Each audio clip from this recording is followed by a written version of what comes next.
वक्रतुण्ड महाकाय सूर्यकोटि समप्रभा निर्विघ्नं कुरु मे देव सर्वकार्येषु सर्वदा।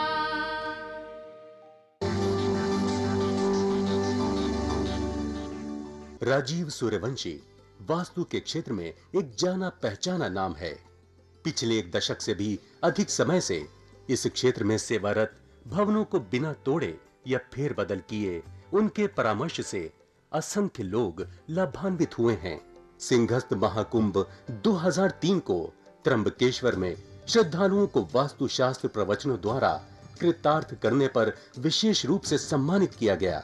समाज के प्रति उनकी बहुमूल्य सेवाओं के लिए वर्ष 2002 में उन्हें मानव रत्न ऑफ द मिलेनियम पुरस्कार से सम्मानित किया गया था। यही नहीं, इस क्षेत्र में उनके विशेष योगदान के लिए वर्ष 1990 में श्रेष्ठतम वास्तु विशेषज्ञ के रूप में उनका चयन हुआ और इन्हें स्वर्ण पदक से सम्मानित किया गया।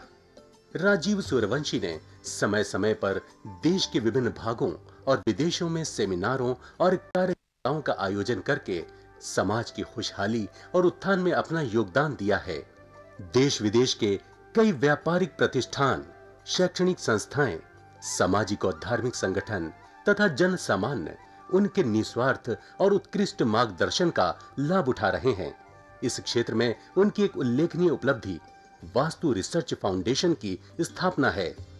वास्तु के क्षेत्र में जिज्ञासु लोगों के लिए राजीव निष्ठावान पथ प्रदर्शन की भूमिका निभाते रहे हैं और उनकी जिज्ञासा शांत करते रहे हैं।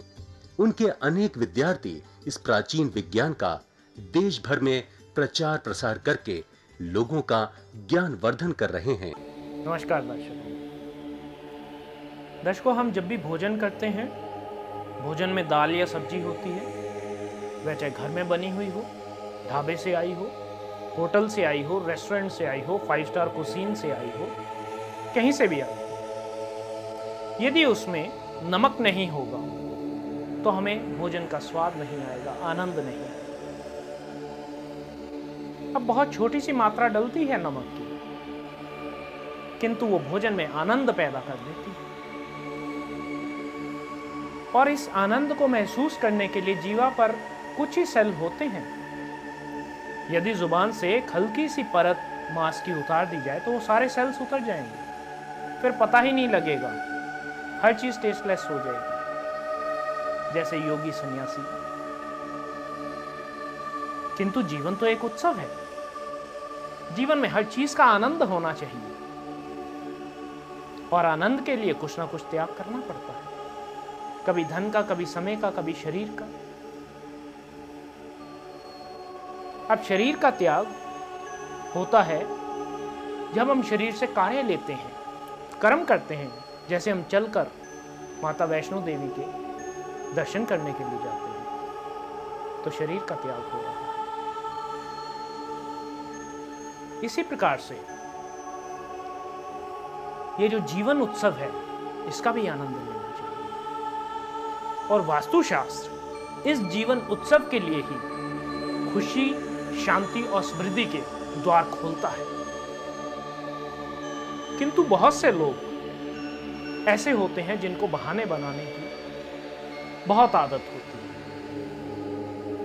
वो कहते हैं कि मैं तो रिटायर व्यक्ति हूं, किंतु वास्तुशास्त्र करवाना चाहता हूं और किसी चीज का त्याग भी नहीं करना चाहता। बहुत से लोग ऐसा कहते हैं, मेरी उम्र तो 60 साल से ऊपर हो गई, मैं चल भी नहीं सकती या सकता। तो क्या परिवार में आप इकलौते व्यक्ति ही हैं? परिवार में और कोई नहीं है? कुछ तो ऐसे ऐसे बहाने बनाते हैं, मैं डिफेंस से हूं, मैं इनकम टैक्स के ऑफिस से बोल रहा हूं। अभी हाल ही में एक फोन मेरे को आया, मैं प्रेसिडेंट हाउस से बोल रहा हूं। तो मैंने पूछा, महोदय आप कौन बोल रहे हैं, आप अपना डिपार्टमेंट तो बताइए। क्या प्रेसिडेंट हाउस को वास्तुशास्त्र करनी है? तो 2 मिनट में पता लग गया कि उनके पिताजी वहां पे सिक्योरिटी गार्ड है और ये उनका बेटा है। तो हम इस तरह के बहाने बनाते हैं अपने लिए और इस तरह की अकड़ दिखाते हैं, इस तरह के औहदे दिखाते हैं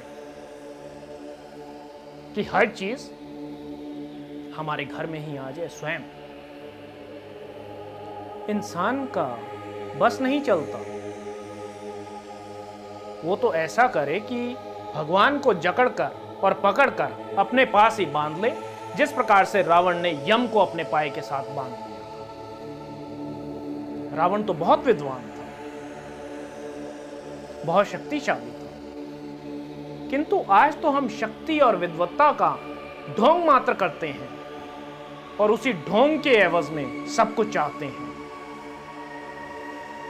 बहुत से लोग ऐसा कहते हैं कि हमारी फैक्ट्री नहीं चल रही। शब्द है फैक्ट्री, कारखाना नहीं चल रहा।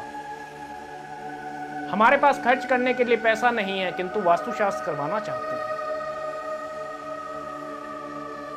तो क्या आप उस फैक्ट्री को किसी अनाथ आश्रम के लिए चला रहे हैं, किसी धर्मार्थ कार्य के लिए चला रहे हैं, भूखों के लिए लंगर लगाते हैं, आप उसका प्रयोजन कर रहे हैं? क्या उस कार्य के लिए आपने फैक्ट्री लगाई है कि उसमें से जो धन की आमदनी होती है वो आप किसी धार्मिक संस्था को दे देते हैं, किसी गुरुद्वारे में, किसी ऐसे समाज में जहां पर भूखों के लिए अन्न का प्रयोजन होता है? नहीं देते। उसके लिए तो आप अपनी गाड़ी लाते हैं, बंगला लाते हैं, गर्मी हो तो हिल स्टेशन पे घूमने जाते हैं और सर्दी होती है तो विदेश में चले जाते हैं। फिर ये भिखारीपना क्यों? किस लिए? यदि आप भिखारी बनेंगे या भिखारी बनने का ढोंग करेंगे या भिखारी बनने का बहाना करेंगे तो केवल भीख मिलेगी। भीख से जीवन यापन नहीं होता। भीख से खुशी, शांति और समृद्धि नहीं मिलती। खुशी, शांति और समृद्धि मिलती है त्याग से और तपस्या से। और बहुत से लोग इस तरह का भी ढोंग करते हैं कि मेरा तो दिल करता है कि मैं आत्महत्या कर लूं, मैं मर जाऊं, मैं इतना तंग आ गया हूं। तो भैया रोका किसने आपको? आप इस बात का ढिंडोरा क्यों पीटते फिरते हो? ढिंडोरा तो केवल इसलिए पीटा जा रहा है कि और लोग आकर रोक लें। सहानुभूति का पात्र क्यों बनना चाहते हैं आप? मनुष्य जीवन आपको मिला है, ईश्वर ने इतना सुंदर शरीर दिया है, कर्म करने के लिए हाथ और पांव दिए हैं। जो व्यक्ति कर्म से कतराता है वही आत्महत्या की ओर जाता है, और कर्म से कतराता हुआ कायर व्यक्ति तो ना अपने लिए है, ना परिवार के लिए, ना समाज के लिए। तो कायर व्यक्ति क्या करेगा? हम बहुत बार ऐसा भी कहते हैं और इस प्रकार से जो बहाने बनाते हैं वे जीवन में कहीं नहीं पहुंच पाते।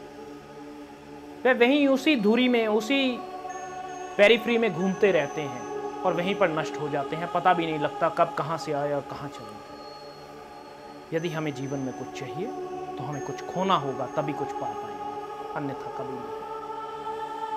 कल एक नए वृत्तांत के साथ, एक नए अध्याय के साथ आपसे फिर मुलाकात होगी। तब तक के लिए नमस्कार।